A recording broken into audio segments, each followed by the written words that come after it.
Welcome to my Wrestlepalooza video. I am so excited because the time has finally come. It is finally time for Wrestlepalooza. We're gonna see John Cena. We're gonna see Brock Lesnar. We're gonna see the Usos. We're gonna see the Brons. We're gonna see Seth Rollins. We're gonna see CM Punk, and so many more. So let's get on with it, shall we? So that is what happened next. I made it to Cambridge Fieldhouse and I checked out all the cool merch that they had. The only thing that I bought was this signed poster of Cena. Here's a look at some of the other merch that they have. They have some Cena stuff, some Cody Rhodes stuff. Then I made it to my seat. Now it did look closer in real life than what the camera is showing, but still good seats nonetheless. So I ended up getting the signed Cena poster. It was $50, but it was worth it. Okay, I think the show is about to start, so I'll be back super soon. The night started off with Triple H welcoming us to Wrestlepalooza and ESPN. The first match was the Beast Brock Lesnar going up against the absolute greatest of all time, the never-seen 17, who was gracing Indianapolis, Indiana, one final time, the last real champion, John Cena.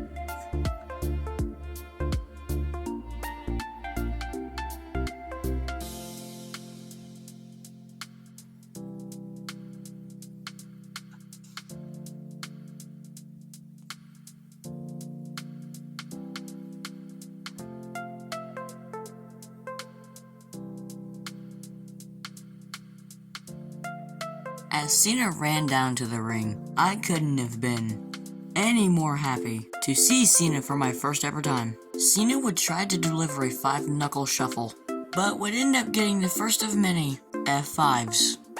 But Brock wasn't done there. He would deliver a second F5 to Cena.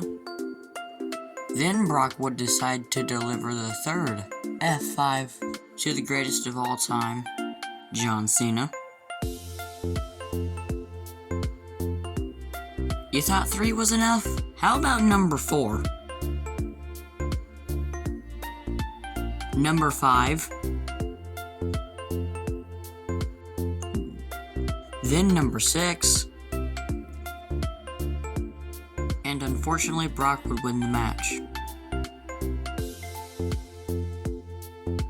After the match, Brock decided he wasn't done, so he delivered an F5 to the ref. And Cena would get his 7th F5.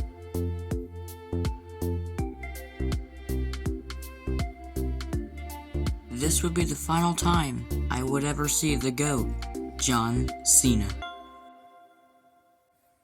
The next match was the recently reunited twin brothers, Jimmy and Jay, the Usos. Yeet.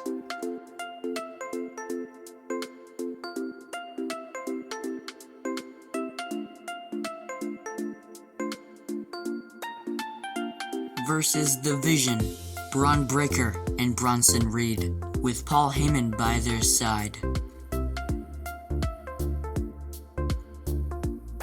Now this was a very good match. It was a good fast-paced match, and surprisingly, Jay didn't turn heel.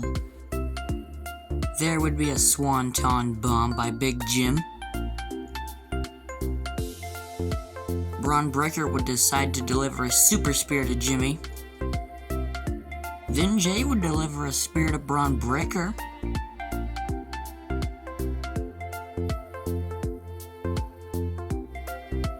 Followed up by an awesome Uso splash. But sadly, this would not win the match for the Usos. The Vision would take control of the match.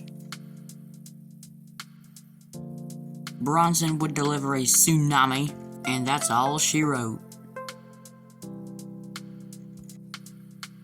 The next match was going to be Stephanie Vaquer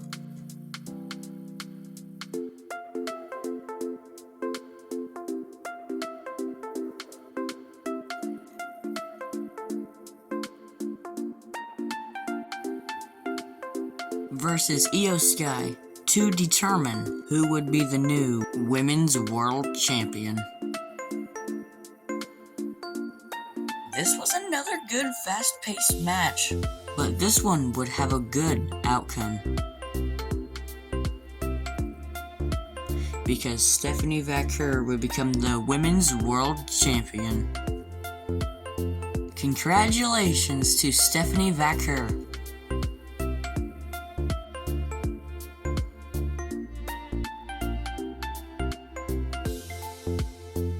The next match would be a mixed tag team match, featuring the leader of the division, the World Heavyweight Champion, Seth Rollins, and his wife, the Women's Intercontinental Champion, Becky Lynch, teaming up to take on the best in the world, one of my favorite current wrestlers, CM Punk.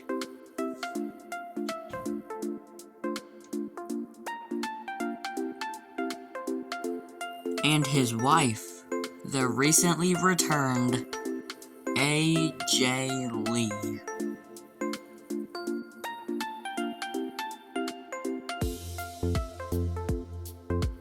This match was, without a doubt, my favorite match.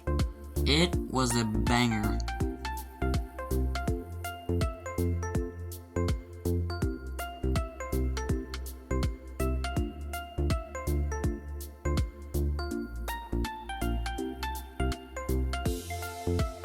Becky would momentarily take control of the match, but it didn't last long, because AJ Lee would tap out the Women's Intercontinental Champion, Becky Lynch, to win her first match in 10 years. What a match that was. Congratulations to AJ Lee and CM Punk.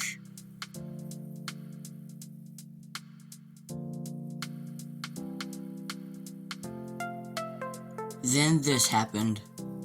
The Hall of Famer, The Undertaker, would make a surprise appearance. And it was that Stephanie McMahon will be inducted into the 2026 Hall of Fame.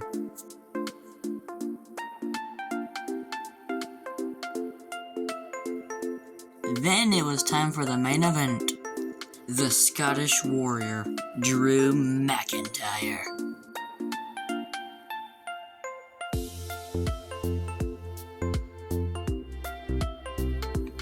versus the American Nightmare, the undisputed WWE Champion, Cody Rhodes.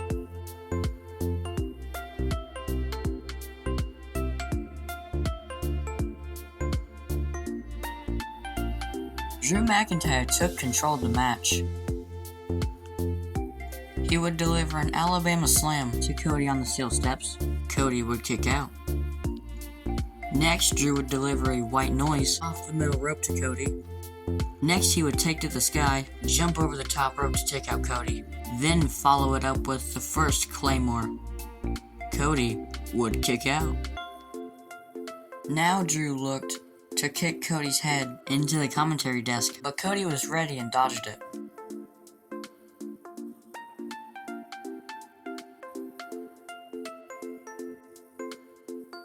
Drew took back control of the match and looked to deliver another Claymore, but his leg would give out. Cody would take advantage and deliver a Super Cody Cutter and a Crossroads to retain the undisputed WWE Championship. Cody walks in and out of Wrestlepalooza with the undisputed championship.